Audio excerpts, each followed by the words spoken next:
राज्यातील लाडक्या बहिणींच्या खात्यामध्ये हप्ता आता नुकताच जमा झालेला आहे. 1500 रुपये.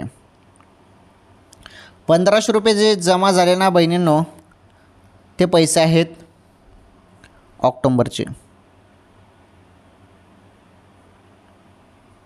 ऑक्टोंबरचा हप्ता तर आला. आता सर्वजण विचारत आहे नोव्हेंबरचा हप्ता कधी येईल, म्हणजे 17वा हप्ता.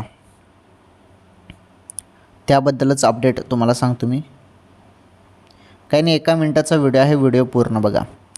17वा हप्ता लाडक्या बहिणींनो, हा 17वा हप्ता जो आहे ना, हा तुमच्या खात्यामध्ये जमा होणार आहे लवकरच. कारण पुढे निवडणूक आहेत, त्यामुळे नोव्हेंबरचा हप्ता पण लवकरात लवकर लाडक्या बहिणींच्या खात्यामध्ये टाकला जाणार आहे. त्यामुळे थोडी वाट बघा, जास्त वाट बघण्याची गरज नाही, फक्त थोडी वाट बघा, तर लवकरच तुमच्या खात्यामध्ये हप्ता जमा होईल. ओके, सर्वात मोठी अपडेट समोर आलेली होती बहिणींनो.